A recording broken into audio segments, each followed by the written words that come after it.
जय माता दी दोस्तों। मालती जोशी के लोकप्रिय कहानियों में से आज मैं एक प्यारी सी कहानी लेकर के आई हूँ जिसका नाम है मोरी रंग दी चुनरिया। दोस्तों ये कहानी बड़ी ही प्यारी है। ये समाज की कुरीतियों पर आधारित कहानी है। दोस्तों आप ये कहानी जरूर सुनिए और कहानी पसंद आए तो भाई अपना फीडबैक देना कमेंट बॉक्स में बिल्कुल ना भूलिएगा। तो चलिए कहानी शुरू करते हैं। सफर की थकान इतनी थी कि बिस्तर से उठने का मन नहीं था, पर खुशी के मारे नींद नहीं आ रही थी। यह खुशखबरी किसी को सुनाने के लिए मन व्याकुल हो रहा था। कम से कम जया को तो बताना ही पड़ेगा, नहीं तो वह मेरे प्राण ले लेगी। वैसे भी आज की खुशी पर सबसे ज़्यादा हक उसका ही है। उसी ने इस रिश्ते के लिए इकरार किया था, वरना हम नौकरी पेशा लोग इतनी ऊंची उड़ान भरने के काबिल कहाँ थे। पर उसी ने बार बार कहा, दीदी मेरा मन कहता है मृणाल की शादी यहीं होगी। तेरे मुंह में घी शक्कर। सिर्फ घी शक्कर से काम नहीं चलेगा, चंदेरी साड़ी लूँगी दीदी। अरे बनारसी ले लेना, शादी तो होने दो। बनारसी साड़ी सौगात की शादी पर लूँगी, लड़की की शादी में तुम्हें ज़्यादा नहीं मोड़ूंगी। मृणाल के लिए मैंने जब से लड़के देखना शुरू किया है, जया उसे अपना कर्तव्य मान बैठी है। मृणाल पर उसकी अपार ममता है। ऐसे वैसे घर की बात तो वह मुझे सोचने भी नहीं देती। एक ही तो लड़की है दीदी, उसे इस तरह निपटाने का भाव मत रखो। 1-2 साल में वह बूढ़ी नहीं हो जाएगी। देर लगे कोई बात नहीं, पर घर वर दोनों को खूब ठोक बजा कर देख लो। ये तो कई बार मजाक में कहते हैं। अच्छा हुआ प्रिंस चार्ल्स की शादी को हो गई, नहीं तो तुम्हारी सहेली वही बात चलाने को कहती। मैं जया की व्यथा कथा जानती हूँ, इसलिए उसकी व्यग्रता समझती हूँ, पर इन लोगों को यह कौन समझाए, कितनी बार समझाए। जया 4 बजे कॉलेज से लौटती है, तब तक तो मुझे सब्र करना ही न था, पर उसके बाद मैंने 1 मिनट भी देरी नहीं की। टैक्सी में बैठे बैठे यही सोच रही थी कि जया कितनी खुश होगी। खुश तो बाद में होगी, पहले तो मेरी अच्छी खबर लेगी। बिना बताए ही चली गई थी मैं, पर क्या करती, मजबूरी थी। मृणाल ने साफ मना कर दिया। इसी शर्त पर वह जाने को तैयार हुई थी।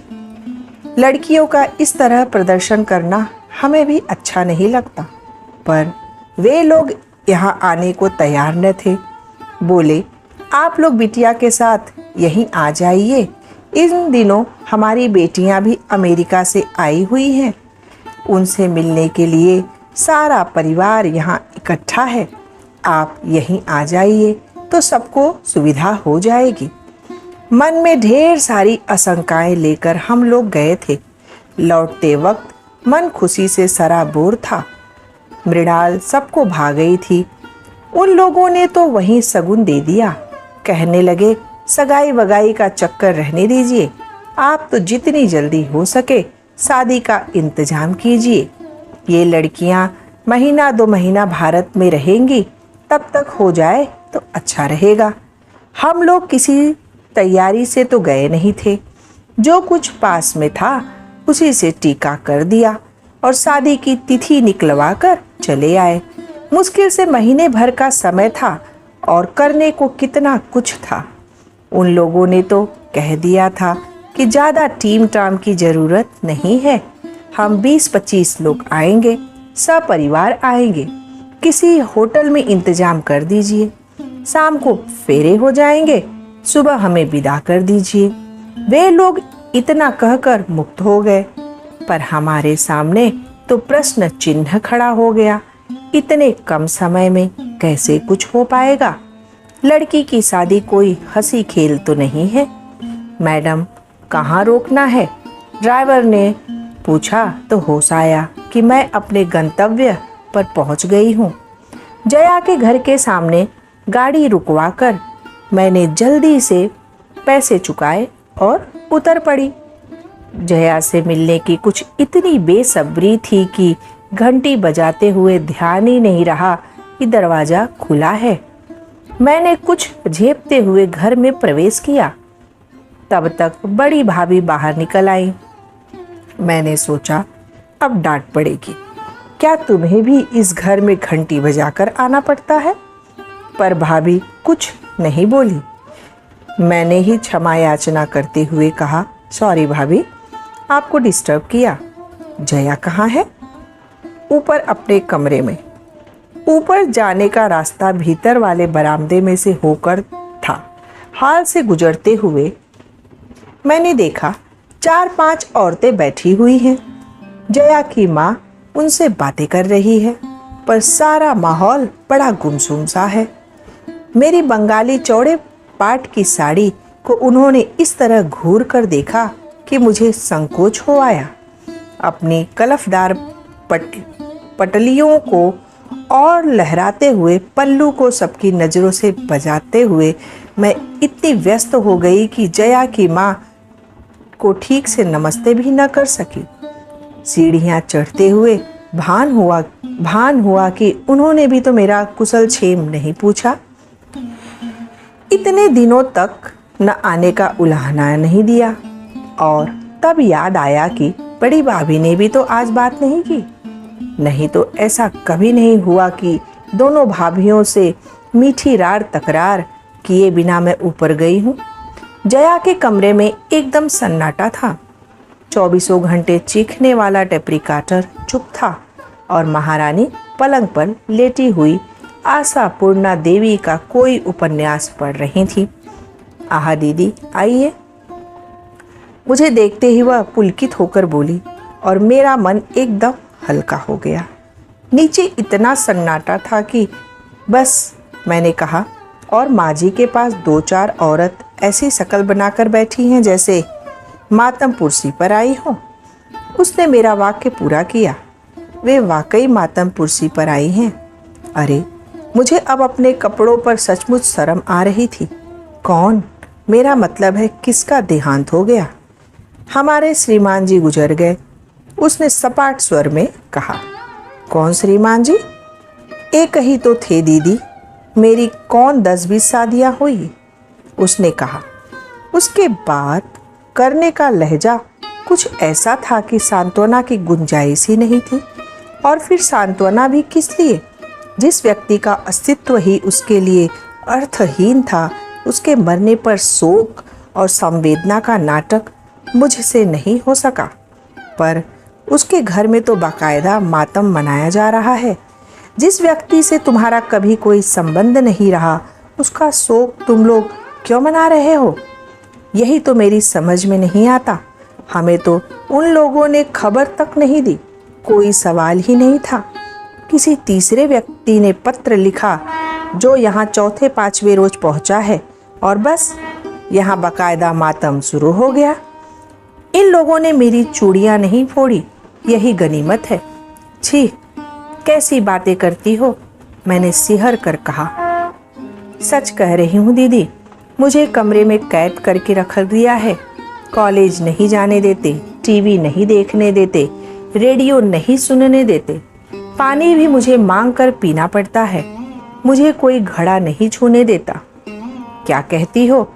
सब अम्मा का पागलपन है। मेरी सास मरी थी तब भी यही नाटक हुआ था। मुझे तो सुनकर ही वितृष्णा होने लगी थी। पता नहीं जया कैसे सहन कर रही है। अच्छा जया, चलूंगी अब, फिर कभी आ जाऊंगी। मैंने एकदम उठने का उपक्रम किया तो उसने हाथ पकड़कर बिठा लिया। ऐसे कैसे चली जाएंगी? जो कहने आई थी वह तो कहिए। वह सब कहने का अब उत्साह ही नहीं बचा। मैंने कहा, तुम कॉलेज नहीं आई तो बस देखने चली आई थी कि क्या बात है। झूठ मत बोलिए। आप कॉलेज गई होती तो यह खुशखबरी आपको कब की पता चल गई होती। कल ही तो पूरा स्टाफ मिलने आ गया था। हे भगवान, जया ने कैसे सामना किया होगा उन सब का, खासकर मिसेज माथुर और मिसेज मालवई जैसे लोगों का। उसने जैसे मेरे मन की बात पढ़ ली, बोली, भाभी उनसे नीचे ही निपट ली। मैंने साफ कह दिया था कि किसी को ऊपर भेजने की जरूरत नहीं है। आश्चर्य है, मुझे किसी ने नहीं रोका। आपकी बात अलग है दीदी, सब जानते हैं। आपसे मिलकर मुझे खुशी होती है, बल्कि आप अगर नीचे से ही लौट जाती तो मुझे बेहद दुख होता, क्योंकि मैं जानती हूँ आप क्या कहने आई थी। बताओ, मृणाल की बात पक्की हो गई है, ठीक है ना? तुमने कैसे जाना? आपके चेहरे से ही पढ़ लिया था। आपके कमरे में आते ही जान गई थी, पर सोचा पहले अपनी खबर सुना दूं, फिर आपकी सुनूंगी।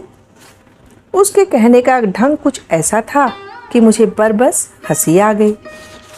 शोक और संजीदगी का जो आवरण ओढ़ रखा था गिर पड़ा। कमरे में आने के बाद पहली बार मैंने खुलकर सांस ली। और सुनाइए, उन लोगों को आपने कैसे पटाया? मैं जैसे एक क्षण की बाट ही जो रही थी, फौरन शुरू हो गई। जया से यह सब कहने बिना मुझे चैन भी नहीं आता। वहाँ का सारा हाल बयान करने के बाद मैं घर परिवार का वर्णन करने बैठ गई। संयोग से उनका सारा कुनबा उन दिनों वहाँ इकट्ठा था। मुझे सबको देखने सुनने का मौका मिल गया था। जया मृणाल की मौसेरी सास तो एक नमूना है। अच्छा हुआ तुम साथ नहीं थी, नहीं तो मृणाल की हंसी पर काबू पाना मुश्किल था। शायद इसी वजह से शादी टूट जाती। अच्छा, उनमें ऐसी क्या खासियत है? अरे, पढ़ी लिखी तो कुछ खास है नहीं, पर दिन भर अंग्रेजी की टांग तोड़ती रहती हैं। हमारे यहाँ तो सर्वेंटों को बहुत प्रॉब्लम है। ये पिक्चर तो लेडीज़ों के लायक है, हमारे चिल्ड्रंस तो बहुत शैतान है। मैंने ठीक ही कहा था। मेरे मुंह से सुनकर जया को भी हंसी का दौरा पड़ गया।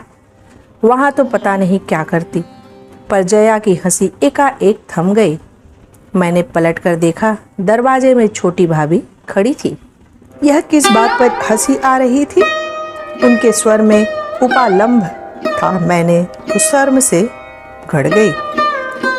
जया ने जैसे मुझे उबारते हुए कहा, भाभी मृणाल की शादी तय हो गई है।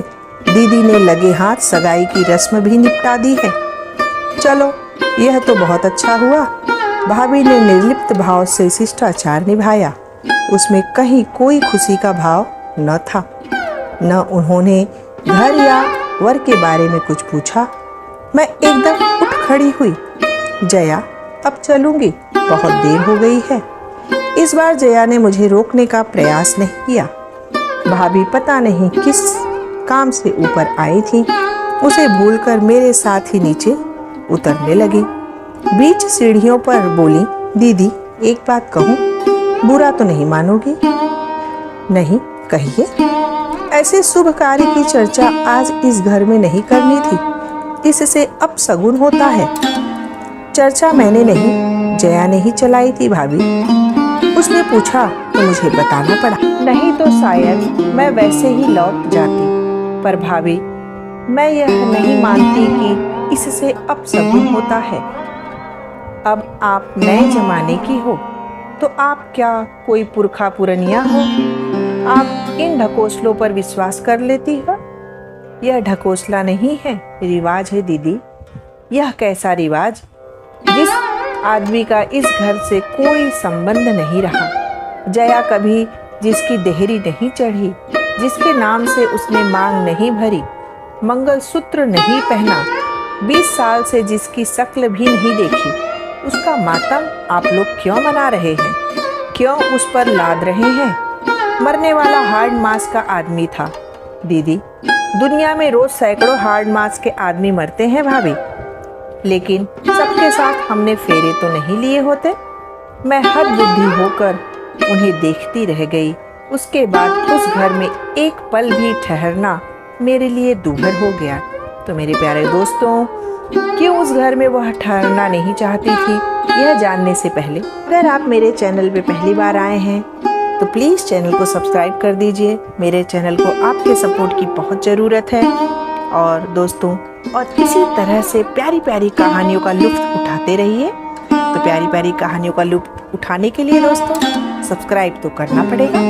तो चलिए कहानी आगे शुरू करते हैं और जानते हैं आखिर जया के जीवन में क्या राज था ऐसा जिसकी वजह से उसे मातम मनाना पड़ रहा था। तो चलिए कहानी आगे शुरू करते हैं। मेरी सारी खुशी हवा हो गई थी। मन इतना उद्भ्रांत हो गया था कि घर लौटकर मैंने नौकरों को बिना बात के डांट दिया। कमरे की बेतरतीबी पर मृणाल को इस तरह बुरी तरह झिड़की कि वह सिसकने लगी। खाने की मेज पर इनसे बिना वजह ही लड़ पड़ी, पर सबने मुझे माफ कर दिया। सब समझ गए कि अब मुझ पर शादी का टेंशन आ गया है और महीना भर किसी की खैर नहीं है। शादी, हाँ, पिछले कुछ दिनों से मैं केवल मृणाल की शादी के बारे में ही सोचती रहती हूँ।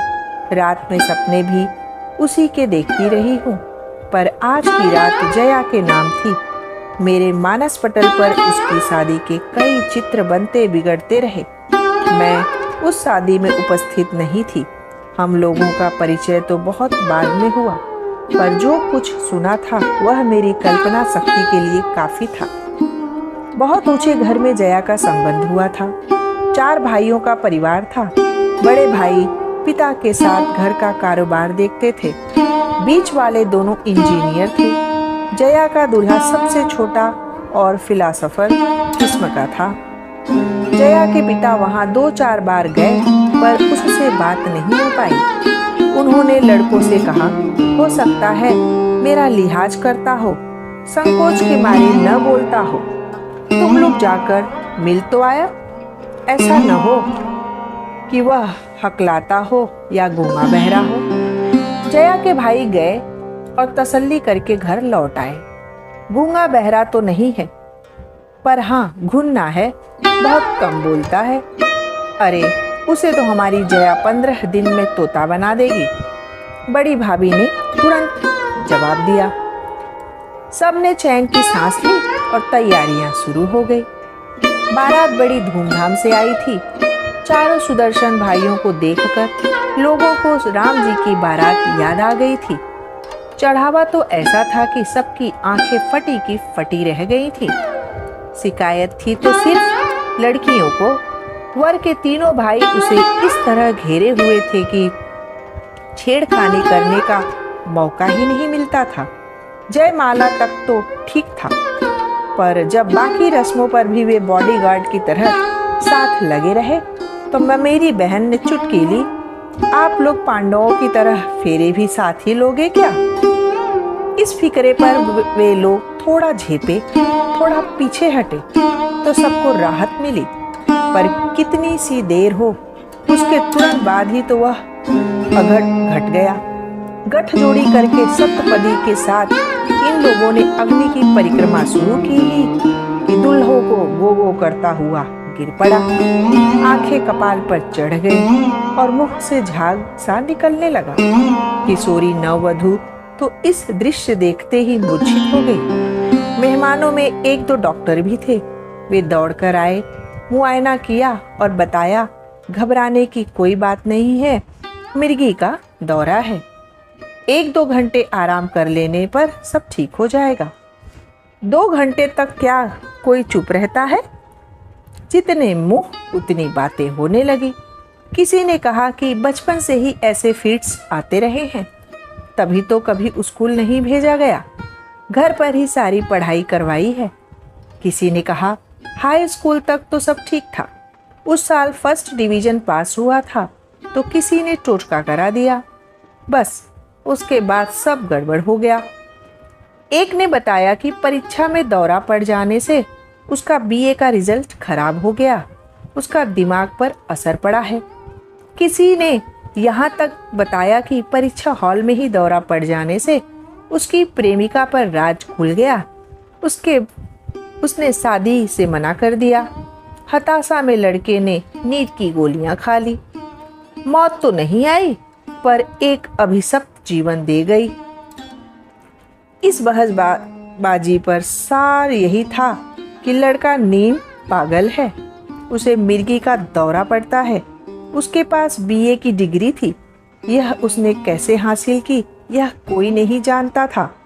हैरत की बात तो यह थी कि वर के परिवार वाले इस विषय में मौन साधे हुए थे। वे तो ऐसा अभिनय कर रहे थे जैसे उन्होंने मिर्गी का यह दौरा पहली बार देखा हो। जया के पिताजी ने फिर ज्यादा सोच विचार नहीं किया, साफ कह दिया कि ऐसे झूठे और दगाबाज लोगों के घर में अपनी लाडली को मैं नहीं भेज सकता। मैं उसे जिंदगी भर खिलाने का हौसला रखता हूँ। उसके दोनों भाई भी खम ठोक कर खड़े हो गए। बारात बिना दुल्हन के ही विदा हो गई। मैं उन लोगों को दोष नहीं देती दीदी, जया अक्सर मुझसे कहती। उन लोगों ने जो कुछ किया स्वार्थ के वशीभूत होकर किया। उन्होंने सोचा होगा कि शायद बहू के पुण्य प्रताप से या सेवा चाकरी से लड़का लाइन पर आ जाएगा। अगर पिताजी इतनी हट धर्मी न करते या मैं भी भावुकता बस जाने का निर्णय कर लेती तो हो सकता है स्थिति में कुछ सुधार हो भी जाता। सिनेमा में, उपन्यासों में ऐसा होता भी तो है। पर दीदी, मुझे तो उन लोगों पर तरस आता है, गुस्सा आता है, जिन्होंने इतनी बड़ी बात हमसे छिपाई। वे लोग हमारे रिश्तेदार थे, इन लोगों के पड़ोसी थे। वे सब कुछ जानते थे, पर उन्होंने हमें कुछ नहीं बताया। बल्कि यह रिश्ता भी उन्हीं लोगों ने सुझाया था। नहीं तो इतनी दूर हम क्यों जाते। दूरी के कारण ही पिताजी ठीक से अता पता नहीं कर सके। वे तो अपने बंधु बांधवों के भरोसे निश्चित बैठे थे। उन्हें क्या पता था कि वे लोग इस तरह पीठ में छुरा भोग देंगे। बंधु बांधव और करते ही क्या है, मैं कहती। इसलिए तो कौरव पांडवों की कहानी बराबर दोहराई जाती है। दुनिया में रोज महाभारत होते हैं। इस हादसे के बाद साल भर तक जया घर में मुंह छिपाए बैठी रही। पर इस तरह कब तक चलता। कभी तो उस खोल से बाहर आना ही था। उसकी पूरी जिंदगी उसके सामने फैली पड़ी थी। मन को मजबूती से थामकर उसने बीए की पढ़ाई पूरी की, फिर एमए में गोल्ड मेडल लिया और कॉलेज में लेक्चरर हो गई। मैंने और उसने एक ही दिन कॉलेज ज्वाइन किया था। हमारी नौकरी और दोस्ती की शुरुआत साथ ही हुई थी। हम दोनों की आयु में अंतर था, परिस्थितियां भी भिन्न थी। नौकरी मेरे लिए मजबूरी नहीं थी। एक भरी पूरी गृहस्थी थी मेरी। 2 बच्चे थे। पति अच्छे ओहदे पर थे, लेकिन मैं अपनी डिग्रियों पर जंग नहीं लगने देना चाहती थी। 2 बच्चों के बाद ही मैंने विराम ले लिया था और करियर की शुरुआत की थी। लेकिन परिस्थितियों का यह अंतर हमारे बीच बाधक नहीं बना। एक बार मन मिल जाए तो बाहरी चीजें गौण हो जाती हैं। हो सकता है हमारा कोई पुनर्जन्म का ही संयोग रहा हो। कितनी जल्दी हम एक दूसरे से घुल मिल गए। मेरे बच्चे तो उसकी आंखों के तारे थे। मजाल है कोई फरमाइश अधूरी रह जाती। मम्मी ने जरा कंजूसी की नहीं कि फौरन जया मौसी के पास शिकायत पहुंच जाती। अपने बच्चों को डांटना भी मेरे लिए कठिन था। फौरन मुझे जया की डांट खानी पड़ती। वह अपने मन का सारा संचित स्नेह गौतम और मृणाल पर लुटा रही थी। उनकी लिए टाफियां, खिलौने तो आते ही थे। हर साल सालगिरह पर एक नया स्वेटर भी वेर पाते थे। मुझे जब जब पीहर की याद आती, मैं उसके घर चली जाती। अम्मा जी मुझे खूब प्यार करती थी। उन्होंने एक तरह से मुझे अपनी बड़ी बेटी ही मान लिया था। उसकी दोनों भाभियां भी मेरा खूब स्वागत करती, मीठे उलाहने देती तो नए नए व्यंजन भी खिलाती। जया सचमुच भाग्यवान थी। नहीं तो ऐसे सहृदय भाई और स्नेही भाभियां अब कहाँ मिलती हैं। दिन बहुत अच्छे से गुजर रहे थे, पर कभी कभी मन बड़ा उदास हो जाता।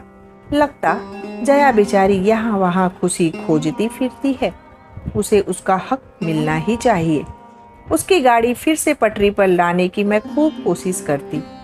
मैट्रिमोनियल पढ़ पढ़कर मैंने अपनी आंखें दुखा ली थी। पर जया कुछ जवाब नहीं देती, सिर्फ हंसकर रह जाती। उन्हीं दिनों मेरे मौसेरे भाई की पत्नी प्रसूति में चल बसी थी। पहला एक 4 साल का लड़का था। भाई तो जैसे पागल हो गया था। मौसी ने बड़े ही करुण ढंग से मुझे लिखा था कि योगेश के लिए कोई अच्छी सी लड़की देखो। बच्चे को तो कोई भी पाल लेगा, पर इस समय जरूरत है तो योगेश को संभालने की। निसंतान हो तो विधवा भी चलेगी, पर लड़की सुशील हो और ब्राह्मण हो। मुझे एकदम जया की याद हो आई। योगेश से अच्छा वर उसके लिए मिल ही नहीं सकता था। रूप, रंग, कद काठी, विद्या, बुद्धि सभी दृष्टि से वे परस्पर अनुरूप थे। योगेश दुहाजू जरूर था, पर जया के साथ भी तो एक कहानी जुड़ी हुई थी। मैं मौसी को पत्र लिखने ही वाली थी, पर सोचा पहले इन लोगों को तो टटोल लूं। और यह मैंने अच्छा ही किया, नहीं तो बाद में मौसी के सामने लज्जित होना पड़ता। उस घर में इस विषय पर कोई बात करना ही नहीं चाहता था। भाभीियों ने मुझे अम्मा जी के पास ढेल दिया और अम्मा जी ने पिताजी के पास भेज दिया। वैसे तो जया के पिताजी भी मुझसे बहुत स्नेह करते थे, पर उन्होंने मेरा जरा भी लिहाज नहीं किया और एक वाक्य में ही सारी बात खत्म कर दी। बोले, बेटी उसके भाग में जैसी शादी लिखी थी हो गई। हमारे खानदान में लड़की पर बार बार हल्दी नहीं चढ़ती। बात आई गई हो गई। हिंदुस्तान में लड़की की शादियां तो रुकती नहीं है। 4 महीने बाद ही योगेश का विवाह एक सुंदर सुशील कुमारी कन्या से हो गया, पर जया का प्रश्न तो यथावत था। मैंने उससे कहा, जया, अपने जीवन की गुत्थी तुम्ही ही सुलझानी होगी। कानूनी कार्रवाई में जो मदद चाहोगी हम करेंगे, पर पहल तो तुम्हें ही करनी होगी। वह बोली, दीदी, बुढ़ापे में पिताजी को दुख देने की इच्छा नहीं होती। इतनी बदनामी वे झेल नहीं पाएंगे। जब तक जया के पिताजी जीवित रहे यह विषय फिर से उठाने का प्रश्न ही नहीं था। 3 साल पहले जब उनका देहांत हुआ, जया 35 पार कर चुकी थी। एक दिन यूं ही विषय छिड़ गया था तो बोली, इस उम्र में शादी करती क्या अच्छी लगूंगी? इतनी निकल गई तो आगे भी कट ही जाएगी। अम्मा भी क्या सोचेंगी? जैसे मुझे ताप के मरने का ही इंतजार हो रहा था। इस निरानंद जीवन की अभ्यस्त हो चली थी जया कि परिस्थितियों ने फिर नया मोड़ लिया है। जो सुख कभी उसका था ही नहीं, उसके छिन जाने का आत्मीय स्वजन शोक मना रहे हैं। और लोकाचार के इस चक्रव्यूह में वह निरीह लड़की बुरी तरह फंस गई है। शादी के 15 दिन पहले मैंने छुट्टी लेनी ही पड़ी। जया ने तब तक ज्वाइन नहीं किया था। जब वह दोबारा कॉलेज जाने लगी तो मुझे आशा थी कि कॉलेज आते जाते किसी दिन वह जरूर आएगी। सारी तैयारियों का मुआयना करने, मेरी आलोचना करेगी, सलाह देगी, पर वह एक बार झांकी तक नहीं। मैंने कितने दिनों तक कार्ड नहीं छपवाए। उसे बहुत चाव था। जब भी किसी का कार्ड देखती और कहती, दीदी, मृणाल की शादी में कार्ड का कॉन्ट्रैक्ट मुझे देना, देखना ऐसा डिजाइन करूंगी, वो शानदार मैटर होगा कि लोग हॉल में सजा कर रखेंगे। रिसेप्शन पर मीनू बनाते हुए उसकी इतनी याद आई। सुनार की दुकान पर अकेले पाँव देने का मन नहीं हो रहा था। ढेर सारी साड़ियाँ खरीदनी पड़ी, पर शॉपिंग का कोई मजा नहीं आया। दुकानदार भी अक्सर पूछ लेते, मैडम आज आपकी सहेली नहीं आई? मैं तो कभी सोचा भी नहीं था कि वह मेरी जिंदगी का इतना जरूरी हिस्सा बन गई है। कार्ड देने तो उसके यहाँ जाना ही था। हम लोगों ने पूरे परिवार को सादर आमंत्रित किया। फिर मैंने जया से कहा, तुम्हें तो पूरे 2 दिन की छुट्टी लेनी पड़ेगी। मैं कोई बहाना नहीं सुनूंगी। मृणाल को विदा करके ही तुम घर लौटोगी। उसने फीकी हंसी हंसकर कहा, अम्मा से पूछ लो। अम्मा जी तो इनके सामने ज़्यादा बोलती नहीं थी। बड़ी भाभी ने कहा, हम लोगों में से कोई आ जाएगा दीदी, पर जया के लिए इसरार मत करना। देखो अभी 1.25 महीना भी नहीं हुआ है, लोग क्या कहेंगे। कोई बहुत तीखी सी बात मेरे होठों तक आई थी, पर मैं जब्त कर गई। इनके सामने तमाशा करने की हिम्मत नहीं पड़ी, और फिर कहने से फ़ायदा भी क्या था, बेकार अपना ही मूड खराब करना। हम लोग चलने लगे तो जया ने मुझे एक और बुलाकर कहा, दीदी मेरी एक बात रखेंगी? कहो। मृणाल को दुल्हन के रूप में देखने का बहुत अरमान है। 10 मिनट के लिए ही सही उसे मेरे पास भेज सकेंगी? ओह श्योर, मैंने कहा, क्यों नहीं।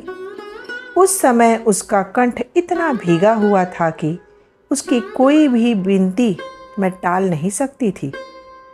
मन में बस यही कसक बनी रही कि जया नहीं आई, बाकी सारा आयोजन इतना सफल रहा जिसकी हमने कल्पना भी नहीं की थी। बाराती तो कुल जमा 25 ही थे, पर घरातियों की संख्या उनसे 10-20 गुना अधिक थी। मेरा स्टाफ था, इनका स्टाफ था, मृणाल की सहेलियां थी, अड़ोसी पड़ोसी थे और ढेर के ढेर रिश्तेदार। पर कहीं कोई बद इंतजामी नहीं हुई। मंडप की साज सज्जा से लेकर भोजन की व्यवस्था तक कहीं किसी को शिकायत का मौका नहीं मिला। दूल्हे के चुनाव को लेकर तो सभी ने हमें बधाइयों से लाद दिया। खुशी का वह भार मुझसे संभाले नहीं संभल रहा था। मृणाल तो उस दिन इतनी प्यारी लग रही थी, लग रहा था कहीं मेरी ही नज़र न लग जाए। जया की बार बार मन में आ रही थी, पर मौका ही न मिला। रानी जी ब्राइडल मेकअप करवा के जब पीछे के दरवाजे से अंदर आ रही थी, तब बारात दरवाजे पर आ चुकी थी। जयमाला के बाद तुरंत ही रिसेप्शन था। उसके बाद विवाह की सारी वैदिक रस्में निपटाते हुए रात के 2 बज गए। वे लोग उतनी रात को ही दूल्हा दुल्हन को लेकर होटल चले गए। वहाँ सुसज्जित ब्राइडल सूट उनकी प्रतीक्षा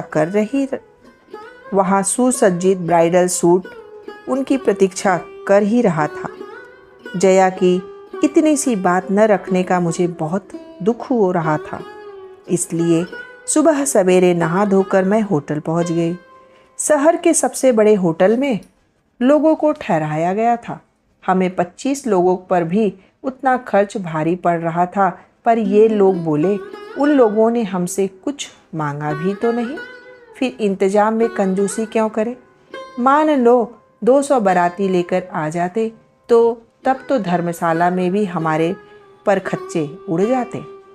गाड़ी से उतरते ही मैं सीधे मृणाल के कमरे में जाने वाली थी, पर संकोच हो आया।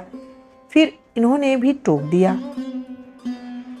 ठीक था, अब तो उसे हम अपनी मन मर्जी से हर कहीं ले नहीं जा सकते। उसके सास ससुर से पूछना जरूरी था। सौभाग्य से वे जागे हुए थे, हमें देखते ही अचकचा गए। अरे आप लोग सुबह सुबह? जी, बस देखने चले आए कि आप लोगों को कोई असुविधा तो नहीं हुई। अरे नहीं जी, बिल्कुल नहीं। 10 बजे खाना बिल्कुल तैयार रहेगा। आप लोग वहीं आ रहे हैं ना? हाँ, बस अब सबको तैयार होने के लिए फरमान भेजते हैं। एक रिक्वेस्ट थी। समधिन को इतना मक्खन लगाने के बाद मैंने असल बात शुरू की। कहिए। मेरी एक सहेली कल शादी में नहीं आ सकी थी।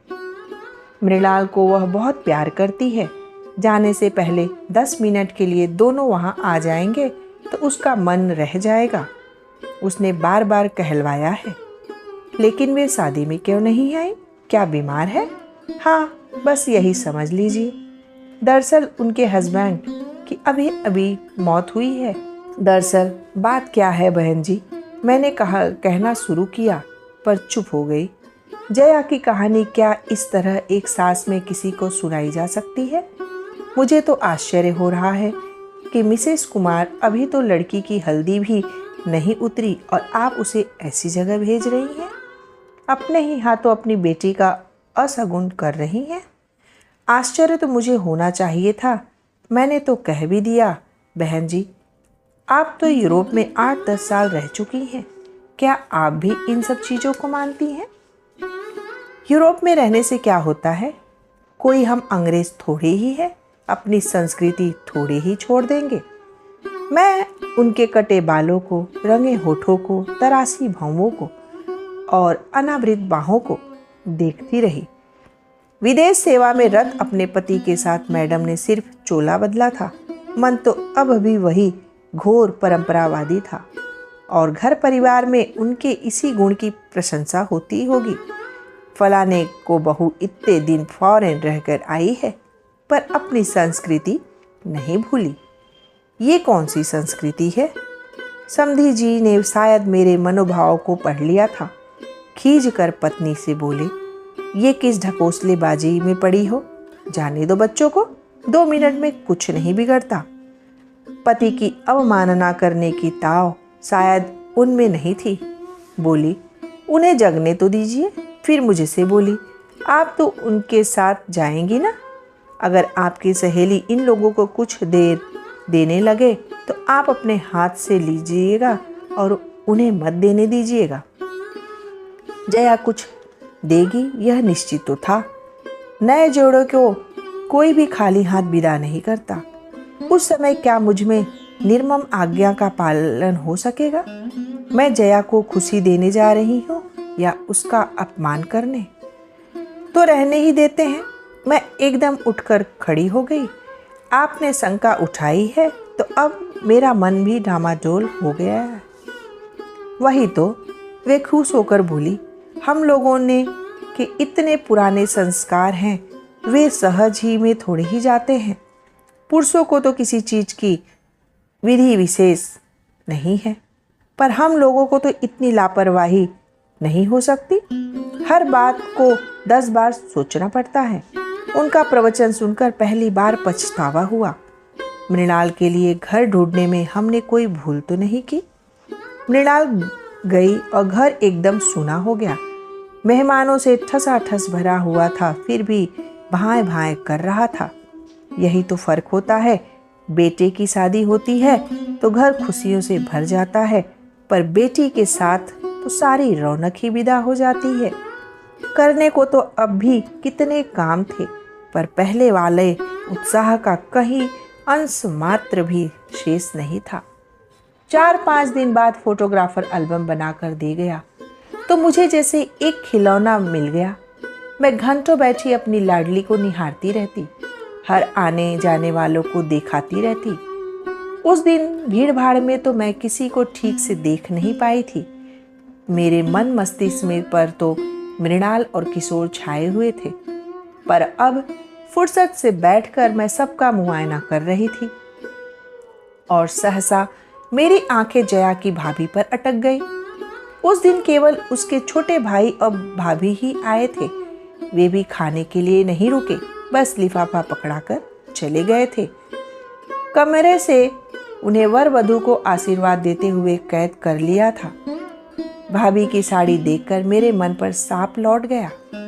यह साड़ी थी जो हम लोगों ने पिछले वर्ष बेंगलोर में खरीदी थी। पिछले वर्ष कॉलेज की ट्रिप दक्षिण भारत गई थी। पूरे रास्ते में हम लोग साड़ियाँ और नग वाले गहने खरीदते रहे।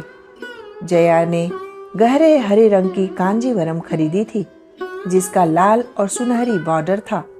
उसने कहा, दीदी इसका उद्घाटन मृणाल की शादी में करेंगे। जया ने वही किया था। मृणाल की शादी में भाभी को वही साड़ी पहनाकर भेज दिया था। अच्छा हुआ जो उस दिन मेरा ध्यान नहीं गया, नहीं तो मूड इतना खराब हो जाता कि बस। तो क्या जया अब वह साड़ी कभी नहीं पहनेगी? वैसे मुझे उस पर गुस्सा भी आ रहा था। शादी में नहीं आई तो न सही, पर बाद में तो आ सकती थी। क्या उसे एल्बम देखने का भी चाव नहीं रहा, या कि वह मुझ पर नाराज है? पर मैं उसे कैसे समझा पाऊंगी कि मैं मृणाल को उसके पास क्यों नहीं भेज सकी। पूरे 1 महीने की छुट्टी के बाद दोबारा कॉलेज जाते हुए मन खुशी से सराबोर था। पहले ही दिन शादी का एल्बम साथ ले जाना मैं नहीं भूली थी। स्टाफ रूम में दिन भर अच्छा सगल चगल चला रहा। मुझे लोगों ने दोबारा बधाइयों से लाद दिया, तारीफों के पुल बांध दिए। मैं भीतर ही भीतर पुलक से भर उठी, पर जया को देखते ही सारी खुशी को पाला मार गया। उसने तो सचमुच ही जैसे वैराग्य धारण कर लिया था। मुझे तो उसके पास बैठकर बात करने में भी संकोच होने लगा। मैं तो उससे लड़ने का इरादा लेकर आई थी। मुझे उससे माफ़ी भी मांगनी थी, पर दोनों ही बातें नहीं हो सकी। उसके सूखे चेहरे और रूखी वेशभूषा से अभ्यस्त होने में मुझे 4-5 दिन लग गए। उसके बाद मैंने कहा, जया, बाजार कब चलना है? तो जया ने पूछा, किस लिए दीदी? चंदेरी साड़ी लेनी है ना?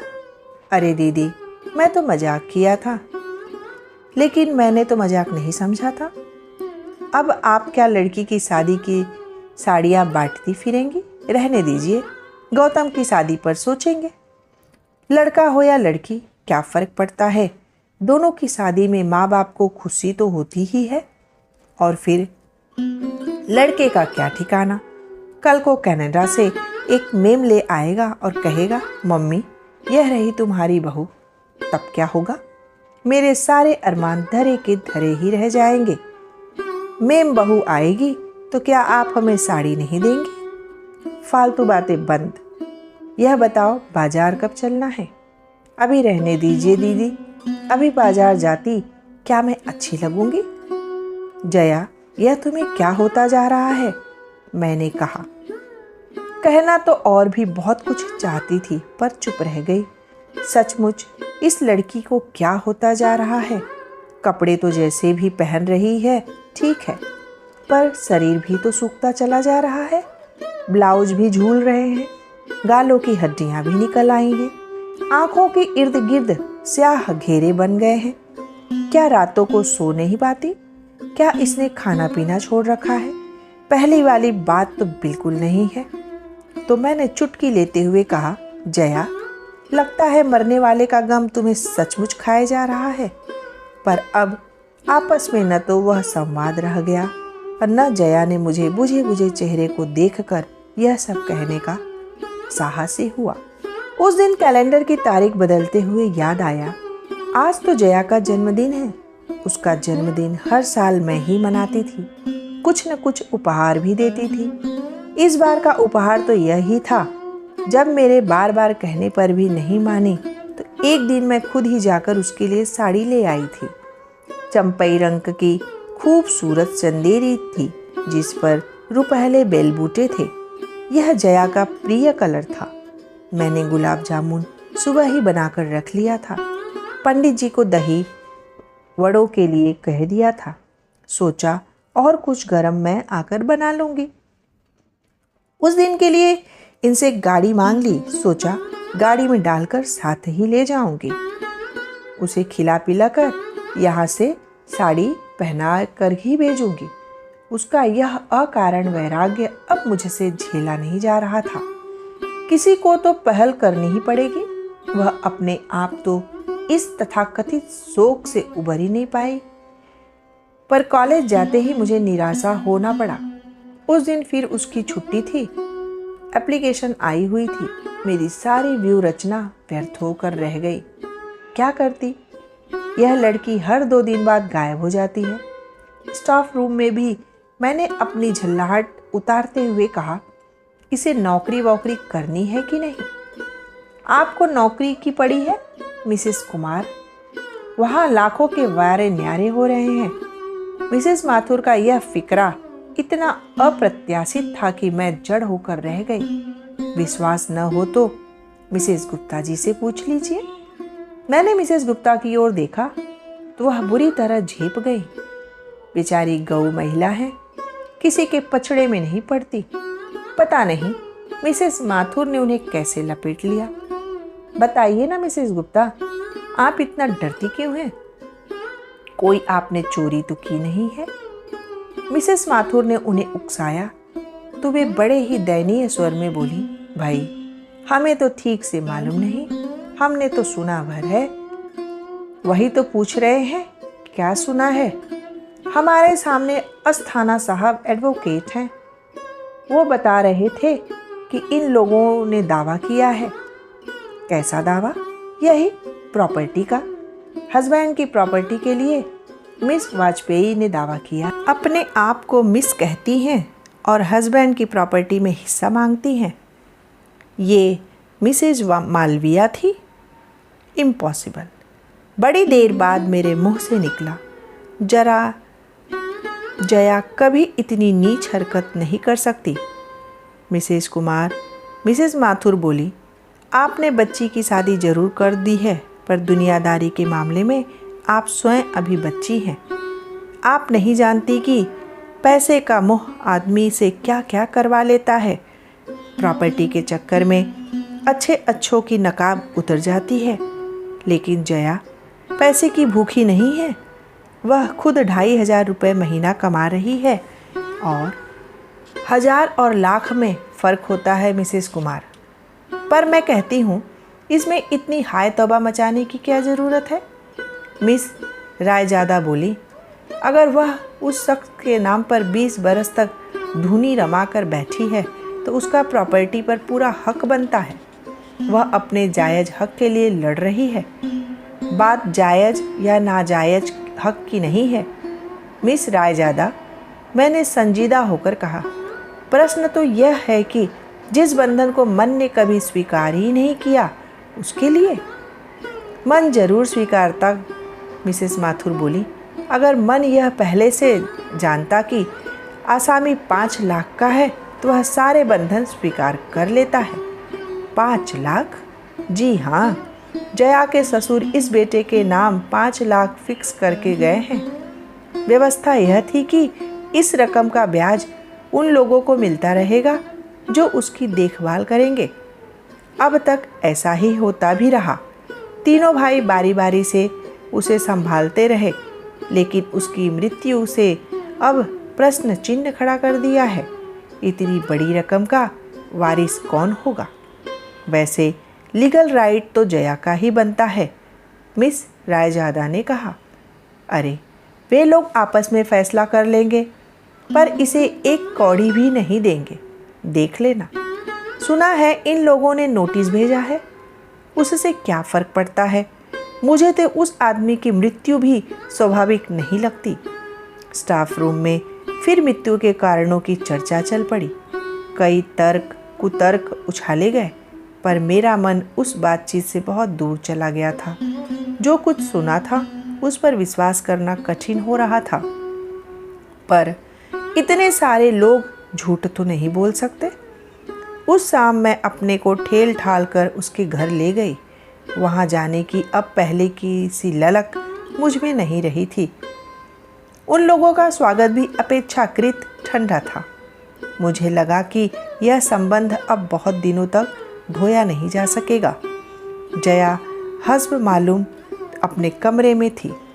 साड़ी का पैकेट उसकी गोद में रखते हुए कहा, जन्मदिन की एक तुच्छ भेंट स्वीकार कीजिए। ओ दीदी, उसने कहा और उसकी आंखें छलछला आई।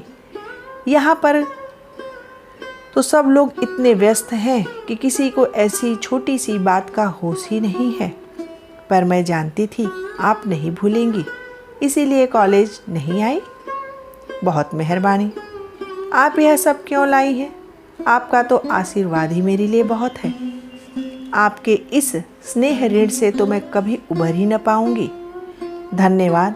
प्रस्ताव पर पढ़ चुकी हो, अब जरा खोल कर भी देख लो। उसके कांपते हाथों ने पैकेट खोला और विस्मय विमुक्त होकर देखती रही। कुछ देर तक तो साड़ी को गोद में रखकर उसकी मुलायम सतह पर हाथ फेरती रही, फिर उसे गालों से लगाकर उसकी रेशमी छुअन को अपने भीतर समूती रही। मैं मंत्रमुग्ध सी उसे देख रही थी। लग रहा था जैसे वह बरसों बाद किसी अपने से मिली हो। कुछ देर तक वह कमरे में मेरी उपस्थिति को भूल ही गई थी। सुनो जया, कल तुम यह साड़ी पहनकर कॉलेज आओगी। कोई बहाना नहीं चलेगा। तुम्हारा वैराग्य पर्व अब समाप्त करना ही पड़ेगा। वह कुछ देर तक मुझे देखती रही, और एकदम बिलख पड़ी। दीदी, मरने वाला अपने साथ मेरे पहनने ओढ़ने का सुख भी ले गया। अब यह साड़ी मेरे किसी काम की नहीं है। और वह भर भरा कर रो पड़ी। पति की मृत्यु के 2.5 महीने बाद जया का बांध टूटा था। मुझे समझ में नहीं आ रहा था कि उसे सांत्वना कैसे दूं, क्योंकि मैं नहीं जानती थी कि उसके दुख की जाति क्या है। मैं सिर्फ उसकी पीठ पर बालों पर हाथ फेरती रही। मैंने उसे चुप कराने का भी प्रयास नहीं किया। इतने दिनों से संचित आवेग का वह बह जाना ही ठीक था। बहुत देर तक रो लेने के बाद वह कुछ हल्की आई। बड़े ही तरल स्वर में उसने कहा, अगर मुझे कुछ देना ही चाहती हैं दीदी तो एक सफ़ेद चिकन की साड़ी लाकर दे दीजिए। खुद जाकर खरीदने का साहस मुझ में नहीं है। तो तुम अब सफ़ेद साड़ी भी पहनोगी? हाँ दीदी, बिल्कुल टिनोपाल काइट साइट। उसे पहनकर औरत देवी लगती है। उसे देखकर दया भी उपजती है और श्रद्धा भी। मैंने सुना है उसकी बातों में वह पुरानी जया फिर से झांकने लगी थी। शायद जी भरकर रो लेने से मन पर पड़ी उदासी की परत धुल गई थी। मैंने भी फिर उसी मूड में उत्तर दिया, खबरदार, जो कॉलेज में सफ़ेद साड़ी पहनकर आई, मैं गेट के भीतर कदम नहीं रखने दूंगी। कॉलेज की नहीं दीदी, मैं तो कोर्ट की बात कर रही हूँ। वहाँ तो सफ़ेद साड़ी पहनकर ही जाना पड़ेगा। अगर असहाय निराश्रित विधवा का रूप नहीं धरूंगी तो जज साहब पसीजेंगे कैसे? कितनी आसानी से, बेतकल्लुफी से वह इतनी बड़ी बात कह गई थी। उसके माथे पर सिकन तक नहीं आई।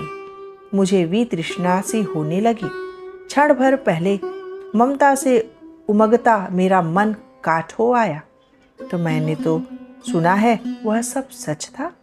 क्या इसलिए यह नाटक हो रहा था? नहीं दीदी, अब तक जो हुआ वह लोकाचार था। नाटक तो मैं अब करूंगी, आप देखती जाइए। Jaya, how can you? गुस्से के मारे मेरे मुंह से शब्द भी नहीं निकल सके। आप यही कहना चाहती हैं न कि जिसके सुख दुख में मैंने कभी हिस्सा नहीं बटाया, उसकी संपत्ति में हिस्सा क्यों मांग रही हूं? जिसका नाम कभी मैंने अपने नाम के साथ नहीं जुड़ने दिया, उसके वारिसों की लिस्ट में नाम क्यों लिख रही हूं? आप यही कहना चाहती हैं ना? हाँ, मैं यही कहना चाहती हूँ। मैं यही पूछना चाहती हूँ कि जरा से रुपयों के लिए तुम अपने आत्मसम्मान को ताक पर क्यों रख रही हो? क्या आप सोचती हैं मैं यह सब अपनी मर्जी से कर रही हूँ? तो किसकी मर्जी से कर रही हो? और मर्जी किसी की भी हो, क्या फर्क पड़ता है? करने वाली तो तुम ही हो। मजबूरी है दीदी।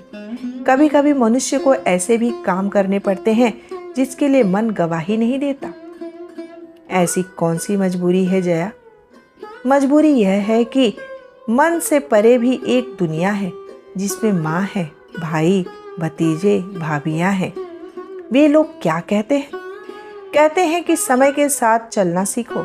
अम्मा कहती हैं कि तुम्हें भाइयों के पास ही रहना है तो उनकी होकर रहो, उनके मन की करो। कोई भाई कहते हैं, दीदी कितना आदर्श परिवार था हमारा। लोग घर की बहू बेटियों के सामने हमारे घर की मिसाल रखते थे। कितने उतार चढ़ाव आए होंगे, पर हमारे यहाँ कभी चक चक नहीं हुई। सास बहू, ननद भौजाई, देवरानी जेठानी, इनके बीच कभी तकरार नहीं हुई। बहुत अमीर तो हम कभी भी नहीं थे, पर दाल रोटी आराम से चल जाती है और सब उसमें खुश भी थे। पर इधर कुछ दिनों से असंतोष का लावा सा फूट पड़ा है। पता नहीं कितनी अतृप्त इच्छाएं एकदम सिर उठाकर खड़ी हो गई हैं। बड़ी भाभी दिन रात बिसुरती रहती हैं कि पैसों के अभाव में महिमा की शादी अच्छी जगह नहीं हो सकी। अब कम से कम अणिमा के लिए ही अच्छा वर घर जुट जाए। छोटी भाभी कहती हैं कि इंजीनियरिंग में एडमिशन नहीं हुआ तो मयूर शायद आत्महत्या ही कर लेगा। पर भैया के पास कैपिटेशन की फीस कैसे कहाँ से आए? छोटे भैया का इस दड़बे में दम घुट रहा है और वे शहर से बाहर एक अच्छा सा फ्लैट खरीदना चाहते हैं।